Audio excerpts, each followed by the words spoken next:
Hola, hola, bienvenidos otra vez a mi canal. Vamos a hacer la segunda parte del video de sistemas de gobierno, en donde hablamos de los temas de los ciclos históricos que son determinantes para el tipo de sistema de gobierno. O sea, cada país, cada sociedad vive una parte del ciclo histórico diferente. Claro, la humanidad se mueve en conjunto, pero hay muchas sociedades que están desconectadas de diferentes maneras, etcétera. Otras están conectadas entre sí y no. Entonces, hay países donde se va y donde se va a ver un contexto histórico completamente diferente a lo que hay en otros países, a pesar de que los medios de masa internacionales estén hablando de una sociedad homogeneizada, ¿no? Entonces, ese es uno de los errores. Entonces, el ciclo histórico es importante porque hay caídas hacia la oscuridad y subidas hacia la luz, ¿no? La humanidad va subiendo en una especie de gráfica que sube y baja, pero en total va subiendo, ¿no? En conjunto, si ves en milenios, en términos de milenios, se va subiendo, se va progresando hacia algo mejor, aunque hay siglos enteros de descenso a decadencia y a oscuridad, como ya se vio en la historia, ¿no? Entonces, eso es muy importante entenderlo.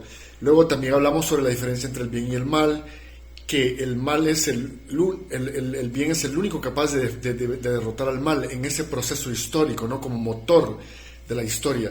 Los seres humanos se abusan unos a otros, hasta la muerte incluso. Y entonces esa lucha del bien y el mal es la que determina nuestro progreso. Y también vimos temas sobre la verdad, el acercamiento a la verdad, que vamos a tratar en otros videos. Entonces, queremos continuar en este tema de los sistemas de gobierno porque es muy importante, sobre todo para entender qué es lo que está pasando en Occidente. La sociedad occidental está en crisis ahora, está en una decadencia y un casi colapso. Varias sociedades occidentales ya colapsaron, se han recuperado ahí tambaleando, sobre todo después de la crisis del 2008. Entonces, uno de los elementos más importantes es que en toda la cristiandad, o prácticamente en todos los países occidentales,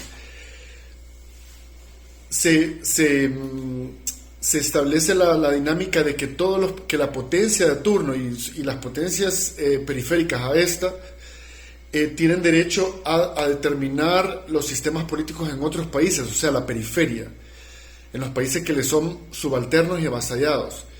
Entonces, el discurso de la democracia se impone de Estados Unidos y luego vemos que países europeos no aplican esos conceptos de democracia de forma igual. ¿Cómo es posible que Angela Merkel esté 15 años en el poder y que a inicios de los años 2000 era visto como un escándalo que en América Latina estuviera más de 4 años una persona, o más de un periodo presidencial, una persona en el poder de algún país? Entonces, esas trampas pues existen y hay una necesidad entonces desde el contexto imperial de diseminar esos valores de lo que significa democracia, de cuál es el sistema adecuado para que los países salgan adelante, etc. En cambio, en contraposición, en Asia y en otros continentes, pero sobre todo en Asia, la política que se define como la más importante entre los países, o sea, en los códigos de relaciones internacionales, es la no intervención en los asuntos internos de otros países.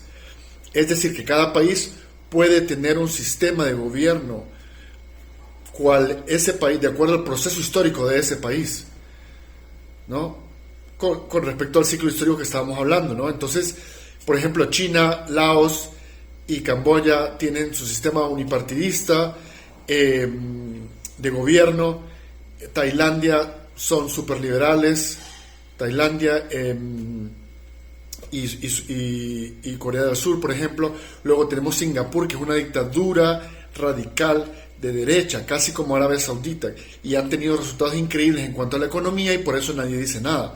Pero Singapur ha sido históricamente, desde los años 60, una dictadura férrea. Luego tiene sistemas como el malayo y el indonesio, que son sistemas teológicos, ¿no? Con respecto a la forma de gobierno, aunque sean muy liberales en tolerancia a otras religiones. Por ejemplo, en Indonesia se respeta la Navidad, se respeta Semana Santa, se celebra Semana Santa incluso. En Indonesia, que es un país mayoritariamente musulmán. Entonces, luego tenemos otros países como Timor-Leste, donde se determinaron los procesos democráticos más recientes en el desarrollo de las Naciones Unidas, ¿no? Con respecto a la intervención que tuvo esa institución en el desarrollo de esa nación. Entonces, ningún país comenta sobre lo que está pasando. Ellos se dedican principalmente a relaciones comerciales y a relaciones culturales, etcétera, etcétera, entre los países. Pero nadie va a ir a comentar, eso fue un golpe de Estado o eso fue una mala praxis en cuanto a los procesos democráticos. El golpe de Myanmar, por ejemplo, fue una excepción en ASEAN y fue bastante estudiado y cauteloso.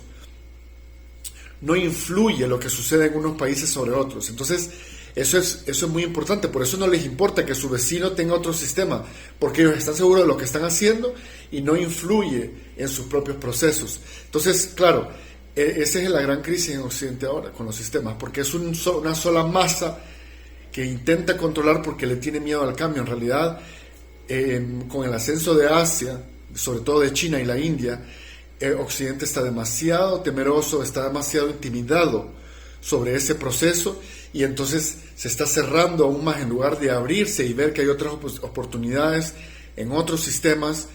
Se está cerrando, se está involucionando hacia sí mismo, que fue el error que tuvo China en el siglo XVII y XVIII, que cuando vio que otros países estaban comenzando a encontrar soluciones mejores a sus problemas, entonces se encerraron en sí mismos y dijeron, somos superiores a todos, no necesitamos aprender de nadie, y ese fue el error chino, que después, 200 años después, el Imperio Británico tuvo que ir a abrir por la fuerza esas murallas que ellos mismos habían impuesto. Eso es lo que va a empezar a suceder ahora con Occidente, que ya están cerrados con respecto a lo que está pasando, sobre todo en cuanto a la filosofía. Lo que desarrolló a China fue el contacto con el marxismo y el respectivo sincretismo con su propia cultura, que al final vino a ser el confucianismo, ¿no? Aunque Mao lo haya rechazado, al final China es un estado confucianista marxista en la actualidad. Entonces ese fue el gran cambio. Además, o sea, la filosofía hindú también va para adelante. Ya vemos cómo los hindúes son la minoría más rica en Estados Unidos y comienza a arrancar ese proceso económico en la India, aunque va a tardar mucho más tiempo. Occidente se desarrolló basado en la violencia, ¿no? O sea, es un imperio que prácticamente se fundan hace 300, 400 años con Holanda, España, pero sobre todo con Holanda e Inglaterra. Entonces está desactualizado, está sumido en una desactualización impresionante. Solo tienen el mecanismo del abuso como el único elemento para desarrollar el abuso y la adicción al drama, la adicción a las intervenciones y a la guerra y a la violencia para poder justificar su propio desarrollo. Es un ciclo vicioso bien feo, que eso no lo vemos en Asia. Entonces tiene que haber una refundación de la filosofía occidental para la sobrevivencia de Occidente como una sociedad relevante en el mundo, porque de aquí a 100 años va a quedar como una sociedad irrelevante completamente. Entonces vamos a hablar en otros videos de ese tema, de la refundación filosófica que tiene que haber en el mundo occidental. Y vamos a hablar sobre teología y otras cosas. Entonces, quería cerrar ese tema de los sistemas de gobierno para decir lo que está pasando en el mundo y vamos ahora a entrar a otros temas. Adiós.